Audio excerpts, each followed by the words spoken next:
5ই August Awami League সরকারের পতনের পর আন্দোলন শুরু করেন বঞ্চনা ও বৈষম্যের শিকার স্বাস্থ্য অধিদপ্তরের কর্মকর্তা কর্মচারীরা। এই আন্দোলনকে আরও উস্কে দেয়া হয় রুবেদ আমিনকে ভারপ্রাপ্ত মহাপরিচালক নিয়োগ দিয়ে।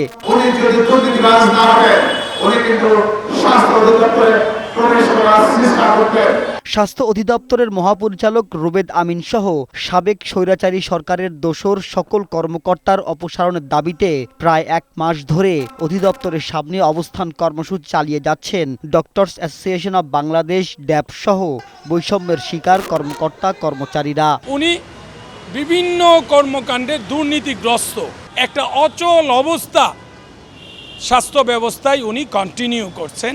ওনার বিসিএস এর জন্য যেই জিনিসগুলো প্রয়োজন আমরা জানি যে চাকরির স্থায়ীকরণ প্রয়োজন, এবং এই স্থায়ীকরণের যে তার পেপার, সেই পেপারসে অনেক বৈসাদৃশ্য রয়েছে। আমরা সরকারকে দাবি জানাই এটা আপনারা তদন্ত করেন। উনি তো এটা বিচারের সম্মুখীন হওয়ার কথা, এটা তো ফৌজদারি অপরাধের মধ্যে যাওয়ার কথা। আন্দোলনকারীদের দাবি স্বৈরাচারী সরকারের দোসর হয়েও অনেকে এখনো পদোন্নতি পাচ্ছেন। তাদের বিরুদ্ধে অনিয়ম ও দুর্নীতির সুনির্দিষ্ট অভিযোগ থাকলেও কোনো পদক্ষেপ নেওয়া হচ্ছে না।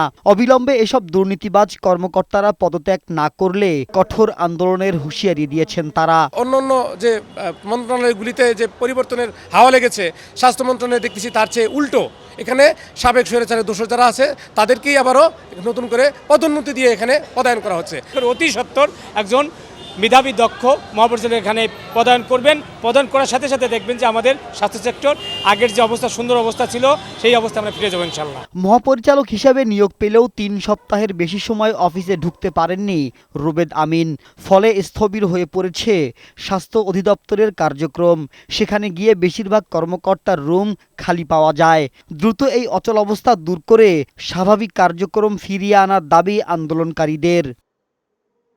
মাহবুব আজমি, বৈশাখী সংবাদ, ঢাকা।